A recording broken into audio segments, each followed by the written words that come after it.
नमस्कार जी। विषय है अर्थिंग प्रतिरोध कैसे कम करें, यानी अर्थिंग का रेजिस्टेंस कैसे कम करें। क्योंकि अर्थिंग का रेजिस्टेंस कई बार ज़्यादा होने से हमें कई परेशानियों का सामना करना पड़ता है, तो इसी विषय पर ये वीडियो बनी हुई है।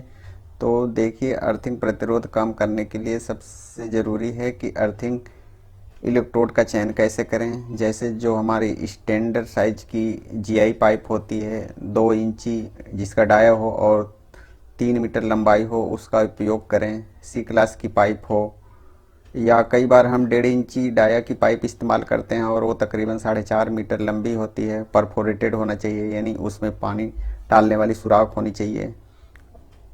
और दूसरा ये है कि अगर हम प्लेट अर्थिंग का इस्तेमाल करते हैं तो हमारी प्लेट का साइज कम से कम 2 बाई 2 फुट का हो। और अगर हमारी कापर की प्लेट है तो तकरीबन 3 mm मोटी होती है। अगर जीआई की प्लेट है तो तकरीबन 6 mm मोटी होती है। और अगर सीआई की प्लेट है तो करीब 12 mm तक मोटी हो सकती है।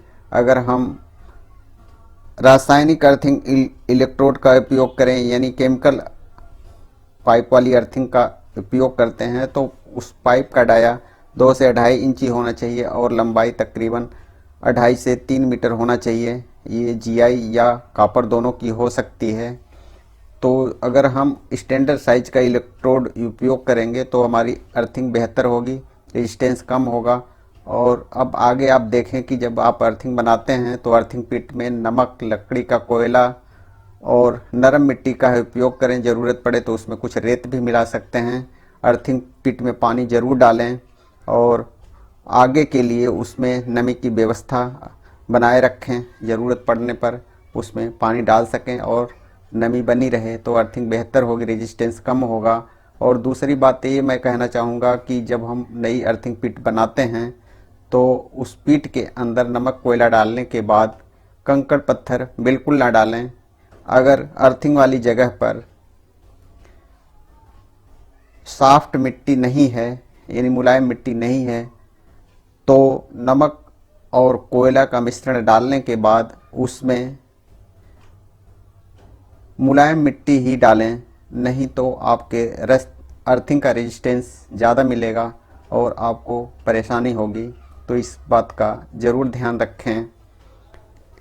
अब आगे मैं ये कहना चाहूँगा कि जो हम गड्ढा बनाते हैं अर्थिंग पिट के लिए, उसका भी साइज पर्याप्त हो, ताकि उस गड्ढे में पर्याप्त मात्रा में, अगर पाइप अर्थिंग है तो उस गड्ढे का साइज पर्याप्त हो कि उसमें पर्याप्त नमक कोयला आए। अगर हम प्लेट अर्थिंग करते हैं तो नमक कोयले की मात्रा ज़्यादा होगी, हमारी प्लेट पूरी डूबी हो। और अगर हम जीआई पाइप इलेक्ट्रोड की अर्थिंग बनाते हैं तो अगर हमारी 3 मीटर की पाइप है तो तकरीबन 2.5 मीटर की ऊंचाई तक नमक कोयले का मिश्रण भरा हो और उसके बाद मिट्टी पड़ी हो। अभी देखिए, दूसरा एक उपाय है कि अर्थिंग के प्रतिरोध को कैसे कम करें। तो अर्थिंग के प्रतिरोध को कम करने के लिए यहाँ देखिए, अगर हम एक से ज़्यादा अर्थिंग को एक दूसरे से जोड़ दें तो अर्थिंग का प्रतिरोध कम हो जाता है। यहाँ देखिए, उदाहरण के तौर पर 2 अर्थिंग ली गई है, जिनमें से मान लिया कि दोनों अर्थिंगों का प्रतिरोध 4-4 ओम है। अब यहाँ पर आप फार्मूले में देखें कि रिजल्ट जो होगा दोनों को जोड़ने के बाद क्या होगा। तो पहली अर्थिंग की वैल्यू R1 मान लिया, दूसरे की R2 मान लिया और दोनों की वैल्यू को फार्मूले में रख दिया। तो 1/R इक्वल टू 1/4 प्लस 1/4। और इसको जो हम कैलकुलेट करेंगे तो इसका रिजल्ट निकलेगा 2 ओम। इस तरह से 2 अर्थिंग को जोड़ने के बाद प्रतिरोध कम हो गया, यानी जितनी ज़्यादा अर्थिंग होगी अगर उनको हम एक साथ मिला देंगे तो टोटल अर्थिंग का प्रतिरोध कम हो जाएगा। यहाँ एक देखिए, दूसरा सिस्टम बनाया गया है।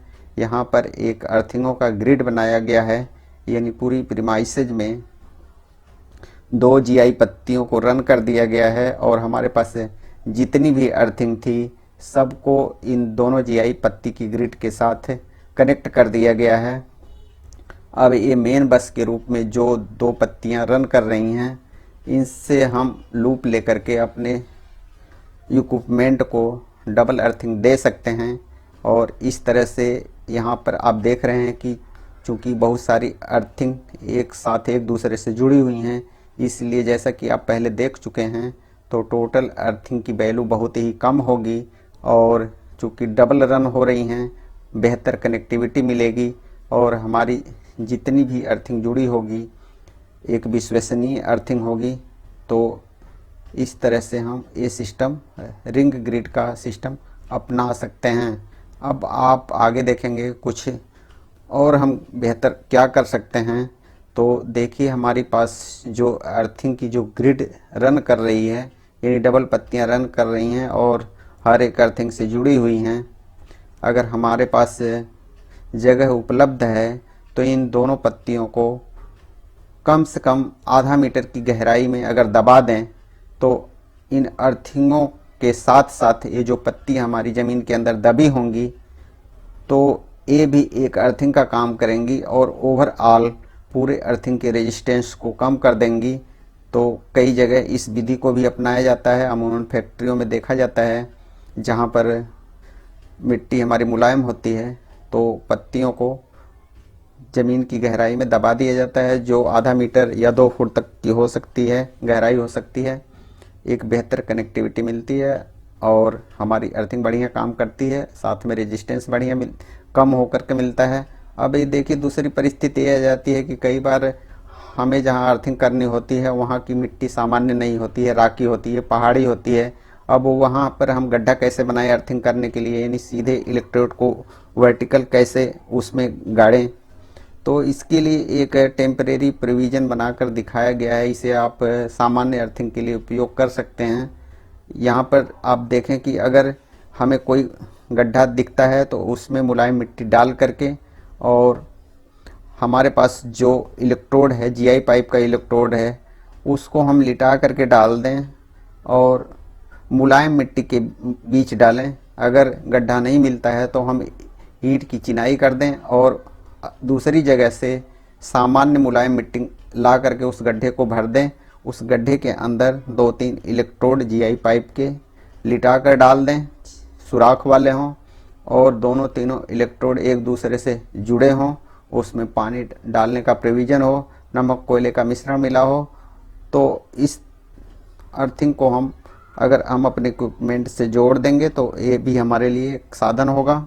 और अर्थिंग के मामले में कुछ सामान्य नियम बने हुए हैं कि विद्युत उपकरण की बॉडी और नेटवर्क पॉइंट के लिए अलग अलग अर्थिंग करें, चयनित इलेक्ट्रॉनिक उपकरणों के लिए अलग से अर्थिंग करें और लाइटनिंग अरेस्टर के लिए अलग से अर्थिंग करें। तो ये कुछ हमारे सामान्य प्रोविज़न हैं। आशा करता हूँ कि ये जो विधि बताई गई है आपकी जानकारी के लिए उपयोगी होगी और अगर जानकारी अच्छी लगी तो लाइक दें, चैनल को सब्सक्राइब करें, प्रोत्साहित करें। वीडियो देखने के लिए शुक्रिया, धन्यवाद।